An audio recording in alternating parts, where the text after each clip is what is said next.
بعد أعوذ بالله من الشيطان الرجيم. بسم الله الرحمن الرحيم. قل هو الله أحد الله الصمد لم يلد ولم يولد ولم يكن له كفوا أحد. مختصر حمد و صلوات کے بعد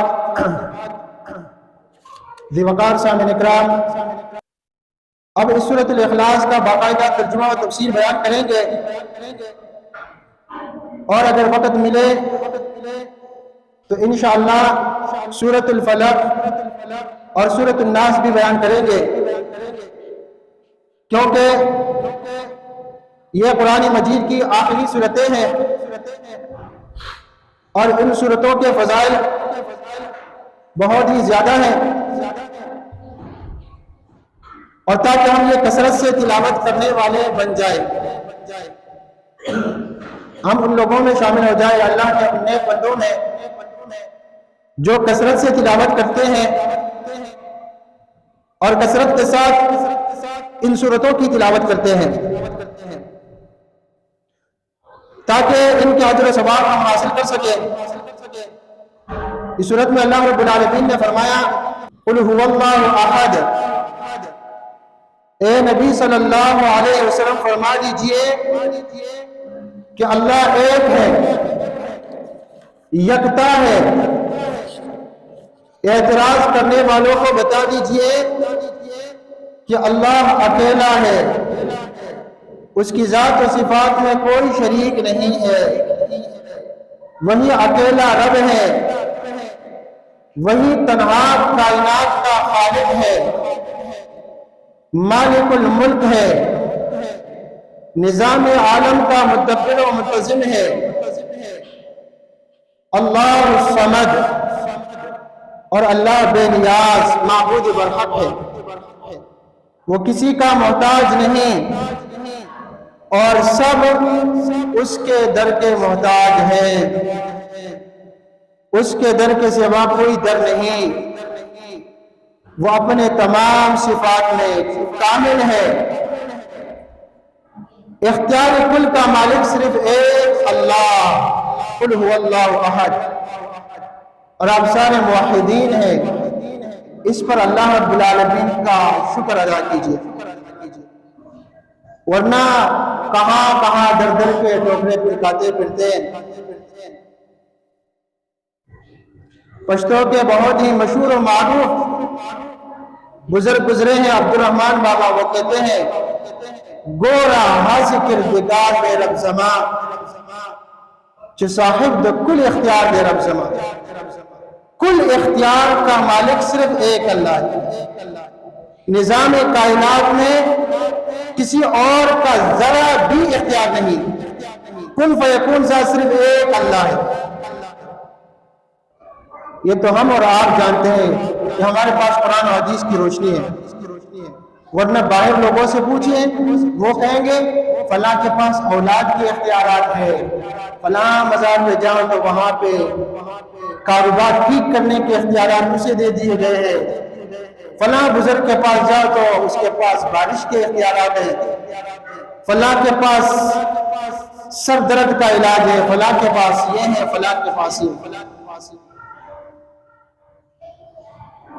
اور جن لوگوں کے پاس قرآن و حدیث کی روشنی ہے وہ قرآن کی روشنی میں کہتے ہیں کہ اللہ اکیلا ہے، یکتا ہے، اس کی ذات و صفات میں کوئی شریک نہیں، کل اختیار کا مالک صرف ایک اللہ۔ اللہ نے نظام عالم کا اختیار کسی کو نہیں دیا اور کچھ بھی اختیار نہیں دیا، کن فیکون ذات صرف ایک اللہ ہے، اور اس کی قدرتیں لنستی دہستی صورت پیدا کرو دا سے رنگ پروردگار دے رب زماں، آدم سے وجود میں لانے والا صرف ایک اللہ۔ یہ کائنات نہیں تھی، یہ زمین و آسمان نہیں تھے، یہ سورج، یہ چاند تارے، یہ بڑے بڑے سیارے یہ بالکل نہیں تھے، یہ اللہ کے حکم سے وجود میں آئے ہیں۔ کن فیکون ذات صرف ایک اللہ ہے۔ دیکھیے ادھر ادھر نہیں، دنیا کو نہیں، دیکھیے صرف اپنے آپ کو دیکھیے کہ کیسے حقیر پانی سے ایک خوبصورت انسان بنایا ہے اللہ نے، جو سوچتا ہے، جو بولتا ہے، چلتا ہے، کھاتا ہے، پیتا ہے، جسے اللہ نے بہت سی صلاحیتوں سے نوازا ہے۔ آپ کو پتہ ہے کہ آپ کو کتنی صلاحیتیں ہیں،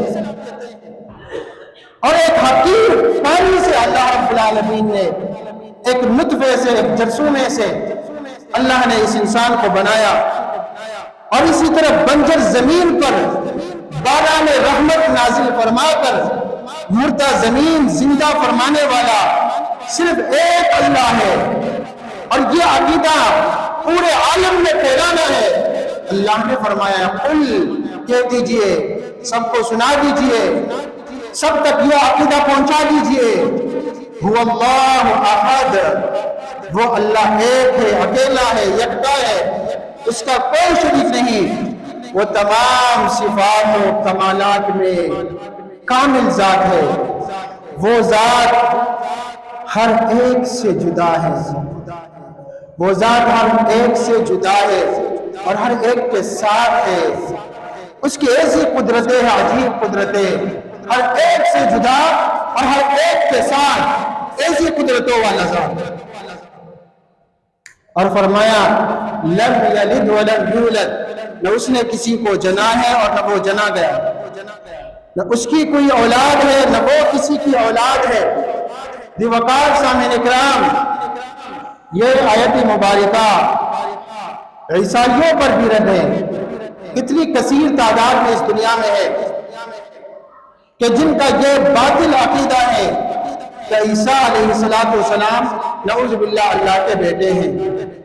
یہ آیت مبارکہ یہودیوں پر بھی ہے، جن کا یہ باطل عقیدہ ہے کہ عزیر علیہ السلام اللہ کے بیٹے ہیں، نعوذ باللہ من ذالک۔ اور یہ آیت مبارکہ مشرکین عرب پر بھی رد ہے، جو ملائک کو اللہ کی بیٹیاں مانتے تھے۔ اسی طرح دیکھیے یہ ہمارا پڑوسی ملک ہندوستان کہ جس میں ہندوؤں کے عجیب عجیب باطل عقائد ہیں، یہاں تک کہ بندروں کی بھی عبادت کرتے ہوئے نظر آتے ہیں، گائے کی عبادت کرتے ہوئے نظر آتے ہیں، اور کیسے غلیظ غلیظ عقائد ہیں ان کے۔ تو ان تمام عقائد باطلہ پر رد ہے۔ قل هو اللہ احد اللہ الصمد لم یلد ولم یولد۔ پیارے بھائیوں، ہم اپنے اسلام پر جتنا بھی اللہ تعالیٰ کا شکر ادا کرے کم ہے۔ اللہ تعالیٰ کا ہم سب پر بہت بڑا احسان ہے کہ ہم مسلمان ہیں، اور فرمایا وَلَمْ يَكُنْ لَهُ كُفُوًا أَحَدٌ، اور کوئی بھی اس کا کفو نہیں، اس کا کوئی ہمسر نہیں۔ کفو کے معنی کیا ہوتے ہیں؟ کفو کے معنی ہوتے ہیں ہمسر۔ کفو جو قدرت، علم و حکمت اور دیگر صفات میں ہم پلہ و ہم پایا ہو، اللہ تبارک و تعالیٰ کا نہ تو کوئی ہم پلہ اور برابری کرنے والا ہے، اور نہ ہی اس کی کوئی مثل و مثال وغیرہ ہے۔ اس کے بعد قرآن مجید کی آخری دو سورتیں جنہیں معوذتین بھی کہا جاتا ہے، آخری دو سورتوں کو سورۃ الفلق اور سورۃ الناس، ان دو سورتوں کی فضیلت میں بہت سی حدیثیں آئی ہیں، اس کے فضائل بھی بہت ہی زیادہ ہیں، اجر و ثواب بھی بہت ہی زیادہ ہیں۔ ان کے پڑھنے سے، اپنے اوپر دم کرنے سے بہت زیادہ فائدہ ہوتا ہے۔ میرے بھائیوں، کوئی پریشان ہو، کسی مسئلے کا شکار ہو، آپ انہیں یہ کہہ دیں کہ قل هو اللہ احد، یہ سورت 3 بار پڑھ لیجئے، اپنے اوپر دم کیجئے، اور اللہ سے امید رکھیے انشاءاللہ آپ کا مسئلہ حل ہوگا، اور یہ 1 تہائی قرآن کے برابر ہے اس کا اجر و ثواب۔ وہ ماننے کے لیے تیار نہیں ہوتا جب تک اس کو وہ باطل عقائد اور جو باطل نظریات جو خرافات ان لوگوں نے بنائے ہیں کہ آپ نے یہ کرنا ہے، یہ تعویذ لے جانا ہے، فلاں قبر میں دفنانا ہے، یوں کرنا ہے، وہ کرنا ہے، یہ بتائیں گے تو وہ کہے گا ہاں یہ بندہ کام والا ہے، تو کام پھر اس کا کہاں ہوتا ہے، اس کو شرک کے دلدل میں پھنسا لیتے ہیں۔ لیکن اس کو سیدھی سی بات بتا دیجئے کہ یہ سورت پڑھ کر اپنے اوپر دم کر لے اور اللہ سے دعا کرے۔ کل اختیارات اللہ کے پاس ہے، کسی پیر کے پاس نہیں۔ آپ نے اوپر کسی نے جادو کیا ہے، جادوگر کے پاس اختیارات نہیں ہے، سارے اختیارات اللہ کے پاس ہے۔ آپ یہ آخری صورتیں پڑھ لیجئے، اپنے اوپر دم کیجئے، اللہ پر یقین رکھیے اور دعا کیجئے۔ دعا مومن کا ہتھیار ہے، لیکن لوگوں کے عقائد ایسے خراب ہوئے ہیں کہ وہ سیدھی سی بات پر یقین ہی نہیں کرتے۔ میرے پیارے بھائیوں، یہ جو دو صورتیں ہیں نا آخری، یہ ہر چیز کے لیے کافی ہے، ہر چیز کے لیے کیا ہے، کافی ہے، اور ہر شر سے آپ کی حفاظت کرنے والی ہے۔ پیارے بھائیوں، حدیث میں ہے عبداللہ بن عابس الجہنی رضی اللہ تعالیٰ عنہ کی روایت ہے، جو نسائی، بہقی، بغوی اور ابن سعد نے روایت کی ہے۔ ابن عابس الجہنی فرماتے ہیں کہ نبی کریم رحمت للعالمین صلی اللہ علیہ وسلم نے مجھ سے فرمایا، ابن عابس کیا میں تمہیں نہ بتاؤں کہ پناہ مانگنے والوں نے جتنی چیزوں کے ذریعے سے اللہ کی پناہ مانگی ہیں ان میں سب سے افضل کون سی چیزیں ہیں؟ میں نے عرض کیا ضرور یا رسول اللہ صلی اللہ علیہ وسلم ہمیں بتا دیجئے، تو فرمایا قل اعوذ برب الفلق وقل اعوذ برب الناس، یعنی یہ دو صورتیں اللہ کے نبی صلی اللہ علیہ وسلم نے سیدنا ابن عابس الجہنی رضی اللہ تعالیٰ عنہ کو بتا دی۔ تو یہ دو صورتیں اس حوالے سے سب سے افضل ہیں، یہ دونوں معوذتین ہیں، ان کے ذریعے انسان اللہ کی پناہ میں آ جاتا ہے، اور ان کا پڑھنا باقی اذکار کے لیے بھی کافی ہو جاتے ہیں۔ ان کا پڑھنا کیا ہے؟ باقی اذکار کے لیے کافی ہو جاتے ہیں۔ تو اگر صبح و شام تین بار یہ آخری تین صورتیں پڑھی جائے تو یہ تمام قسم کے اذکار کے لیے آپ کے لیے یہ کافی ہے اور ہر شر سے حفاظت کرنے والی ہیں۔ ان دو صورتوں کے بارے میں ترمذی، بیہقی وغیرہ میں ابو سعید خدری رضی اللہ عنہ سے روایت ہے کہ رسول اللہ صلی اللہ علیہ وسلم جنات اور انسانوں کی نظر بد سے پناہ مانگا کرتے تھے۔ نظر تو لگ جاتی ہے، انسانوں کی بھی لگتی ہے اور جنات کی بھی نظر لگتی ہے،